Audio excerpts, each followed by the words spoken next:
Calculation of probability, classical approach of probability, जिसे हम mathematical probability भी बोलते हैं।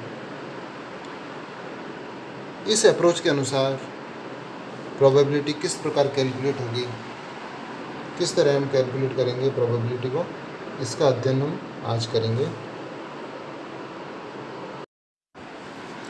मैथमेटिकल अप्रोच के अनुसार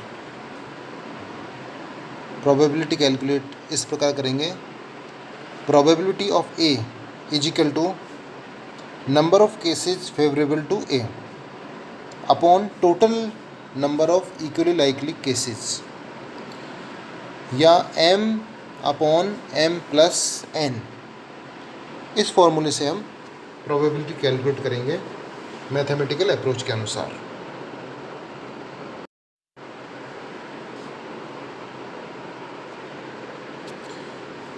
मान लीजिए ए कोई घटना या इवेंट है, वो m तरह से घटित हो सकता है, लेकिन n तरह से घटित नहीं हो सकता है। फेवरेबल कंडीशन है m और अनफेवरेबल कंडीशन है n। तो प्रोबेबिलिटी ऑफ a का फॉर्मूला क्या होगा, m upon m plus n, मतलब favourable condition of a upon total number of equally likely cases की क्या क्या प्रोबेबिलिटी हो सकती है। Total probability m plus n total probability हो गई, और उसमें से फेवरेबल कंडीशन क्या हुई, m।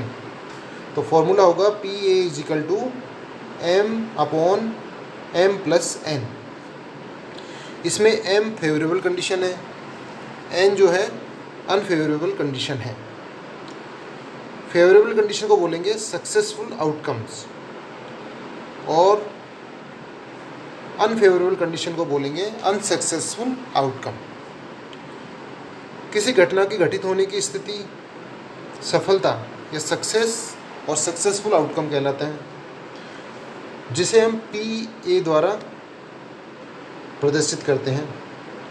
किसी घटना के न घटने की असफलता कहेंगे फेलियर या अनसक्सेसफुल आउटकम कहते हैं। उसके लिए हम क्यू संकेताक्षर सिंबल का प्रयोग करेंगे, जिसको पी ए से प्रदर्शित करेंगे। तो इस प्रकार क्लासिकल अप्रोच के अनुसार probability of A is equal to m जो फेवरेबल कंडीशन है upon m favourable condition plus unfavourable condition. तो फॉर्मूला क्या हो गया, m upon m plus n। m plus जो n है वो टोटल आउटकम है, फेवरेबल प्लस अनफेवरेबल, और उसमें से प्रोबेबिलिटी अगर कैलकुलेट करनी है तो m upon m plus n। m means जो फेवरेबल कंडीशन है, फेवरेबल या सक्सेसफुल आउटकम्स हैं, उसमें से टोटल आउटकम्स। एक घटना के घटने की प्रायिकता, किसी घटना के फेवरेबल कंडीशन या फेवरेबल आउटकम्स को हम P सिंबल द्वारा व्यक्त करते हैं। तो probability P A is equal to m plus n। m क्या है, किसी घटना के घटने की फेवरेबल कंडीशन है, और n क्या है, किसी घटना के नहीं घटने की कंडीशंस है, आउटकम्स हैं। तो probability of A is equal to क्या होगा, favourable condition m upon favourable condition plus unfavourable condition. Formula क्या हो गया, m upon m plus n। तो इस तरह एक घटने की प्रायिकता है p is equal to m upon m plus n। अब हम देखेंगे कि एक घटना के नहीं घटने की प्रायिकता क्या है। मान लो एक घटना किस तरह से नहीं घट सकती, उसकी प्रायिकता क्या है। किसी घटना के नहीं घटने की प्रायिकता को हम Q सिंबल देंगे। घटना के घटित होने की प्रायिकता को P सिंबल दिया था हमने पहले, और किसी घटना के नहीं घटित होने को Q सिंबल देंगे। Q is equal to P A is equal to N upon M plus N. यहाँ पर एन है वो है किसी घटना के फेलियर होने की संभावना या फिर अनसक्सेसफुल आउटकम्स, किसी घटना के नहीं घटित होने की क्या संभावना है, upon M plus N. M plus N मतलब टोटल संभावित परिणाम, M favourable plus N unfavourable. तो unfavourable condition upon favourable plus unfavourable outcomes. तो एक एक नहीं घटने की प्रायिकता को किस तरह व्यक्त करेंगे हम, Q is equal to N upon M plus N. यहाँ पर n जो है वो अनसक्सेसफुल आउटकम्स हैं, मतलब किसी घटना के नहीं घटित होने की स्थिति, upon total outcome. Total outcome m plus n total outcome होते हैं। m क्या हो गया, सक्सेसफुल आउटकम्स, और n क्या हो गया, अनसक्सेसफुल आउटकम। दोनों को जोड़ के नीचे लिखते हैं अपन, अपॉन करके लिखते हैं।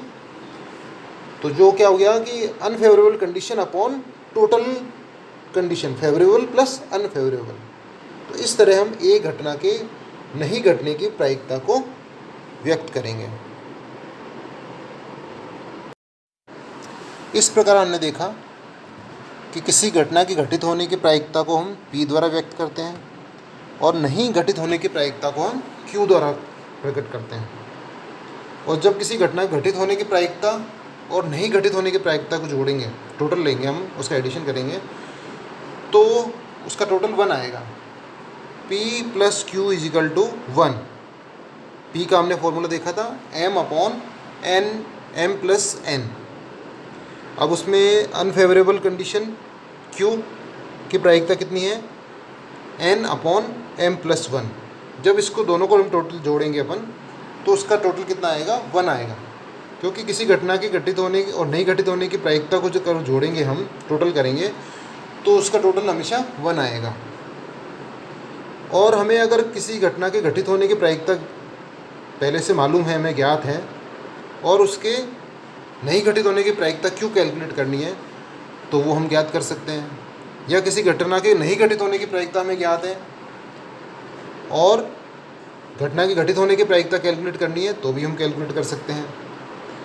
तो फॉर्मूला क्या हो जाएगा, P किसी घटना के घटित होने की प्रायिकता इजिकल टू 1 माइनस Q, या इसका फॉर्मूला लिख देंगे P A is equal to 1 minus P unfavourable A।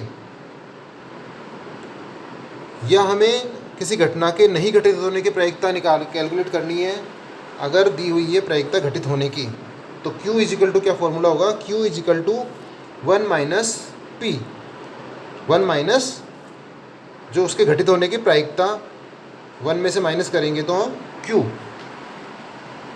किसी घटना के नहीं घटित होने की प्रायिकता कैलकुलेट हो जाएगी। तो इसका फॉर्मूला क्या रहेगा, P unfavourable A is equal to 1 minus PA।